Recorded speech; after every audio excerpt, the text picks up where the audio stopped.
Halo semua, perkenalkan nama saya Septian Janugraha, mahasiswa dari Prodi Pendidikan Bahasa Inggris Sanata Dharma, Yogyakarta. Di video ini saya akan membagikan refleksi pribadi saya setelah saya mengikuti mata kuliah Pendidikan Kewarganegaraan. Khususnya topik yang dipelajari sangat menyentuh dalam kehidupan kita sehari-hari, yaitu korupsi dan ketahanan nasional. Sebuah video yang menunjukkan dugaan pungutan liar oleh seorang oknum polisi lalu lintas di Kabupaten Sumedang, Jawa Barat viral di media sosial. Kita ke Goa, oknum anggota polisi lalu lintas diduga melakukan pungutan liar senilai Rp150.000 kepada pengendara motor di Kabupaten Goa, Sulawesi Selatan. Aksi ini direkam oleh pengendara lainnya dan viral di media sosial. Begini ya, saya menawar itu. Dalam perkuliahan ini, saya belajar bahwa korupsi bukan sekedar pelanggaran hukum, namun ancaman serius bagi ketahanan nasional. Korupsi merusak ekonomi, politik, hukum, dan kepercayaan terhadap negara tersebut. Kalau anggaran negara bocor, kalau hukum bisa dibeli, kalau pelayanan publik bisa diatur lewat uang, bagaimana mungkin negara ini bisa kuat? Saya sering mendengar berita tentang tindak pidana korupsi. Dari mulai pejabat tinggi sampai perangkat desa pun mereka tetap saja melakukan tindak pidana korupsi. Mungkin bahwa satu minggu sekali saya bisa mendengar tindak pidana korupsi dari pejabat-pejabat tersebut. Tapi yang paling membekas adalah pengalaman saya sendiri. Bagaimana saya melihat aksi tindak pidana korupsi tersebut di lingkungan nyata.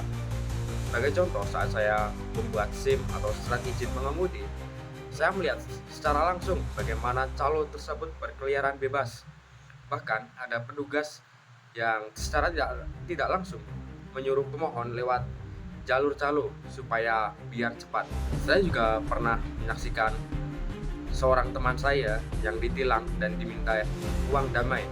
Kalau tidak mau, harus repot ke pengadilan.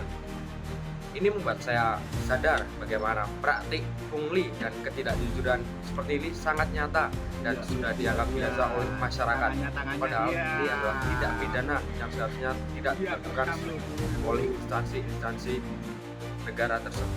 Yang lebih menyedihkan, masyarakat menganggap hal ini sebagai hal yang normal atau lumrah, dan banyak orang yang tahu bahwa ini adalah tindakan yang salah, tapi mereka tetap memilih diam.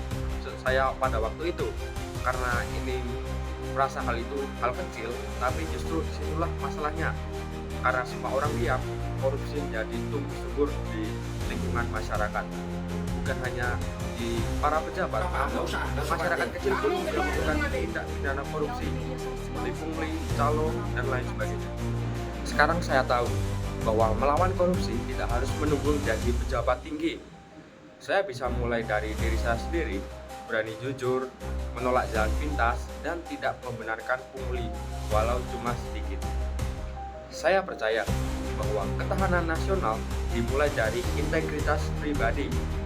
Jika kita ingin Indonesia kuat, maka kita harus mulai dari tindakan kecil yang jujur dan berani. Terima kasih sudah menonton video kali ini. Mari kita rawat bangsa ini dengan kejujuran, keberanian, dan tanggung jawab. Hal kecil seperti kejujuran bisa mengubah bangsa ini jadi lebih baik. Saya Septian Janugraha, sampai jumpa.